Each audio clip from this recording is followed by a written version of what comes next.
Streaming: Gladiator II and the best sword and sandal movies. Ridley Scott's Paul Mescal starring sequel, now streaming, joins cinema's legion of Roman Empire love-ins, from Ben-Hur to Conan the Barbarian.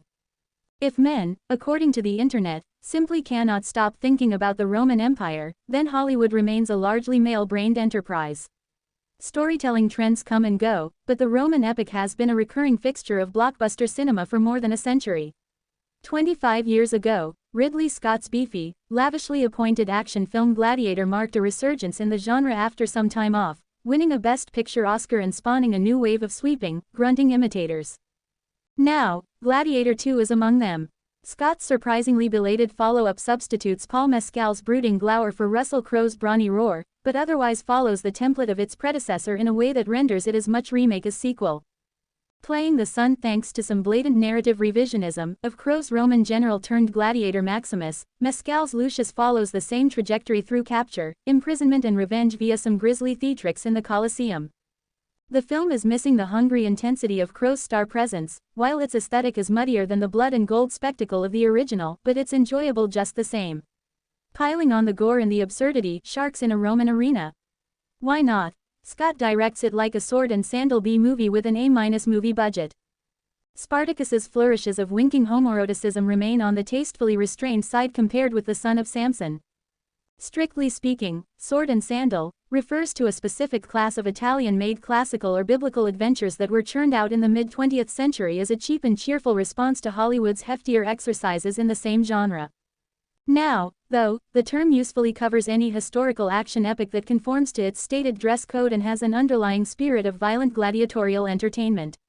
A film such as Carlo Ludovico Brigalia's ludicrous Ursus in the Valley of the Lions 1961, free on Tubit as true and quintessential sword and sandal fare, hot nonsense mixing a vaguely ancient milieu with outright fantasy involving an eye-poppingly bodybuilt, raised by lions hero. It's practically superhero stuff. A million miles removed from the more notionally high-minded American togafests then ruling the box office. The 1951 success of Quo Vadis, a stiffly written but dazzlingly produced trip to the last days of Emperor Nero, hilariously played by Peter Ustinov, had opened the floodgates for a genre perfectly suited to new industry innovations in widescreen Technicolor imagery. In endlessly unfurling cinemascope, the Robe gave us Richard Burton as a Roman centurion turned follower of Jesus, while Ben-Hur racked up 11 Oscars in 1960 for an even more grand-scale fusion of Roman Empire lore and modern American Christian values. The same year, Stanley Kubrick's Spartacus injected the genre with a bit more political wit while staying true to the oiled-up macho physicality of it all. Still, its flourishes of winking homoeroticism remain on the tastefully restrained side compared with the pectoral ogling of Italian outings such as Son of Samson 1960, Amazon, in which Hercules-like strongman massist lifts and flexes his way to revolutionary glory. In 1964, however, the box office failure of The Fall of the Roman Empire, currently on BBC iPlayer, an intelligent, underrated evocation of the same Roman administration later fictionalized by Gladiator, with Christopher Plummer as a fabulously venal commodus, effectively called time on the prestige sword and sandal epic. More lo-fi sensibilities took over the genre. The relative success of the independent epic Jason and the Argonauts, with its distinctive Ray Harryhausen creature effects, paved the way for films that meshed the lurid spirit of Italian fare with earnest Hollywood heroism. See 1981's Clash of the Titans, a likable, bone-headed riff on the Perseus myth, transitioning into the pulpy sword and sorcery fantasy of Conan the Barbarian and Red Sonja. No history to contend with, just flesh and weaponry. Gladiator might have pulled the genre back toward Rome and respectability, but it always finds its way back toward hokum. Zack Snyder's 300 (2007) loosely portrayed the Greco-Persian Wars with a wildly stylized comic book aesthetic and limited palette that stressed bloodshed above all else, as did Neil Marshall's stormily handsome Centurion, starring Michael Fassbender as a cool-blooded Roman gladiatorial descendant. But it's Tarsem Singh's utterly daft, gorgeous Immortals 2011 that I remember most fondly from the post-Gladiator era, Greek mythology chopped and splattered into a kind of body-beautiful fever dream. If we're not going to learn anything, the best sword and sandal films should always offer an excess of things to look at.